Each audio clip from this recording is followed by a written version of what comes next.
Chapter 1. This time, we were in the great room enduring another etiquette lesson when bricks came flying through the window. Elise immediately hit the ground and started crawling for the side door, whimpering as she went. Celeste let out a high-pitched scream and bolted toward the back of the room, barely escaping a shower of glass. Chris grabbed my arm, pulling me, and I broke into a run alongside her as we made our way to the exit. "Hurry, ladies!" Sylvia cried. Within seconds, the guards had lined up at the windows and were firing, and the bursts of sound echoed in my ears as we fled. Whether they came with guns or stones, anyone showing the smallest level of aggression within sight of the palace would die. There was no more patience left for these attacks. "I hate running in these shoes," Chris muttered, a heap of dress draped over her arm, eyes focused on the end of the hall. "One of us is going to have to get used to it," Celeste said, her breath labored. I rolled my eyes. If it's me, I'll wear sneakers every day. I'm already over this. "Less talking, more moving," Sylvia yelled. "How do we get downstairs from here?" Elise asked. "What about Maxon?" Chris huffed. Sylvia didn't answer. We followed her through a maze of hallways, looking for a path to the basement, watching as guard after guard ran in the opposite direction. I found myself admiring them, wondering if the courage it took to run toward danger for the sake of other people. The guards passing us were completely indistinguishable from one another until a set of green eyes locked with mine. Aspen didn't look afraid or even startled. There was a problem, and he was on his way to fix it. That was simply who he was. Our gaze was brief, but it was enough. It was like that with Aspen. In a split second, without a word, I could tell him, "Be careful and stay safe." And saying nothing, he'd answer, "I know. Just take care of yourself." While I could easily be at peace with the things we didn't need to say, I had no such luck with the things we'd said out loud. Our last conversation wasn't exactly a happy one. I had been about to leave the palace and had asked him to give me some space to get over the selection. And then I'd ended up staying and had given him no explanation as to why. Maybe his patience with me was falling short, his ability to see only the best in me running dry. Somehow, I would have to fix that. I couldn't see a life for me that didn't include Aspen. Even now, as I hoped Maxon would choose me, a world without Aspen felt unimaginable. "Here it is," Sylvia called, pushing a mysterious panel in a wall. We started down the stairs, Elise and Sylvia heading the charge. "Damn it, Elise, pick up the pace," Celeste yelled. I wanted to be irritated that she said it, but I knew we were all thinking the same thing. As we descended into the darkness, I tried to reconcile myself to the hours that would be wasted, hiding like mice. We continued on, the sound of our escape covering the shouts, until one man's voice rang out right on top of us. "Stop!" he yelled. Chris and I turned together, watching as the uniform became clear. "Wait," she called to the girls below. "It's a guard." We stood on the steps, breathing heavily. He finally reached us, gasping himself. "Sorry, ladies. The rebels ran as soon as the shots were fired. Weren't in the mood for a fight today, I guess." Sylvia, running her hands over her clothes to smooth them, spoke for us. "Has the king deemed it safe? If not, you're putting these girls in a very dangerous position." "The head of the guard cleared it. I'm sure His Majesty—" "You don't speak for the king. Come on, ladies, keep moving." "Are you serious?" I asked. "We're going down there for nothing." She fixed me with a stare that might have stopped a rebel in his tracks, and I shut my mouth.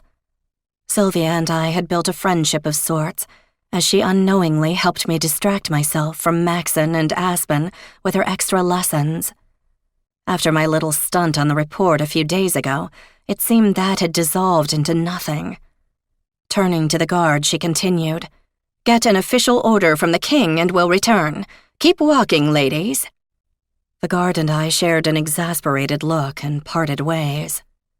Sylvia showed absolutely no remorse when, 20 minutes later, a different guard came, telling us we were free to go upstairs. I was so irritated by the whole situation, I didn't wait for Sylvia or the other girls. I climbed the stairs, exiting somewhere on the first floor, and continued to my room with my shoes still hooked on my fingers. My maids were missing, but a small silver platter holding an envelope was waiting on the bed. I recognized May's handwriting instantly and tore open the envelope, devouring her words. Ames, we're aunts. Astra is perfect. I wish you were here to meet her in person, but we all understand you need to be at the palace right now. Do you think we'll be together for Christmas? Not that far away. I've got to get back to helping Kenna and James. I can't believe how pretty she is. Here's a picture for you. We love you. May. I slipped the glossy photo from behind the note. Everyone was there except for Coda and me. James, Kenna's husband, was beaming, standing over his wife and daughter with puffy eyes. Kenna sat upright in the bed, holding a tiny pink bundle, looking equal parts thrilled and exhausted. Mom and Dad were glowing with pride, while May's and Jared's enthusiasm jumped from the image. Of course Coda wouldn't have gone. There was nothing for him to gain from being present. But I should have been there. I wasn't, though. I was here. And sometimes I didn't understand why. Maxim was still spending time with Chris, even after all he'd done to get me to stay. The rebels unrelentingly attacked our safety from the outside, and inside, the king's icy words did just as much damage to my confidence. All the while, Aspen orbited me, a secret I had to keep. And the cameras came and went, stealing pieces of our lives to entertain the people. I was being pushed into a corner from every angle, and I was missing out on all the things that had always mattered to me. I choked back angry tears. I was so tired of crying. Instead, I went into planning mode. The only way to set things right was to end the selection. Though I still occasionally questioned my desire to be the princess, there was no doubt in my mind that I wanted to be Maxon's. If that was going to happen, I couldn't sit back and wait for it. Remembering my last conversation with the king, I paced as I waited for my maids. I could hardly breathe, so I knew eating would be a waste, but it would be worth the sacrifice. I needed to make some progress, and I needed to do it fast. According to the king, the other girls were making advances toward Maxon, physical advances, and he'd said I was far too plain to have a chance of matching them in that department. As if my relationship with Maxon wasn't complicated enough, there was a whole new issue of rebuilding trust. And I wasn't sure if that meant I wasn't supposed to ask questions or not.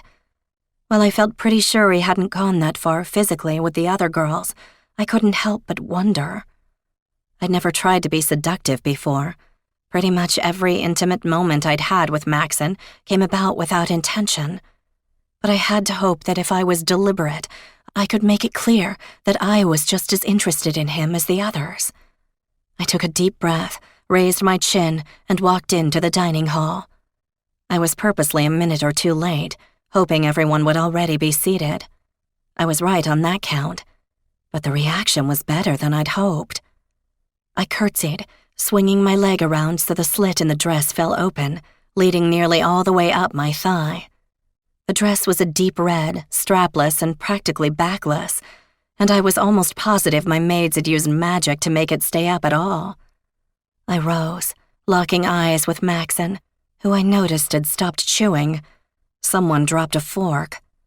Lowering my gaze, I walked to my seat, settling in next to Chris. "Seriously, America," she whispered. I tilted my head in her direction. "I'm sorry?" I replied, feigning confusion. She put her silverware down and we stared at each other. "You look trashy." "Well, you look jealous." I'd hit pretty close to the mark because she flushed a bit before returning to her food. I took limited bites of my own, already miserably constricted. As dessert was being set in front of me, I chose to stop ignoring Maxon, and as I had hoped, his eyes were on me. He reached up and grabbed his ear immediately, and I demurely did the same. My gaze flickered quickly toward King Clarkson, and I tried not to smile. He was irritated, another trick I'd managed to get away with. I excused myself first, giving Maxon a chance to admire the back of the dress, and scurried to my room. I closed the door to my room behind me and unzipped the gown immediately, desperate for a breath. "How'd it go?" Mary asked, rushing over. He seemed stunned. They all did. Lucy squealed and Anne came to help Mary. "We'll hold it up, just walk," she ordered. I did as I was told. "Is he coming tonight?" "Yes, I'm not sure when, but he'll definitely be here." I perched on the edge of my bed, arms folded around my stomach to keep the open dress from falling down. Anne gave me a sad face. "I'm sorry you'll have to be uncomfortable for a few more hours. I'm sure it'll be worth it, though." I smiled, trying to look like I was fine dealing with the pain. I'd told my maids I wanted to get Maxon's attention. I'd left out my hope that, with any luck, this dress would be on the floor pretty soon. "Do you want us to stay until he arrives?" Lucy asked, her enthusiasm bubbling over. "No, just help me zip this thing back up. I need to think some things through," I answered, standing so they could help me. Mary took hold of the zipper. "Suck it in, miss." I obeyed, and as the dress cinched me in again, I thought of a soldier going to war. Different armor, but the same idea. Tonight, I was taking down a man.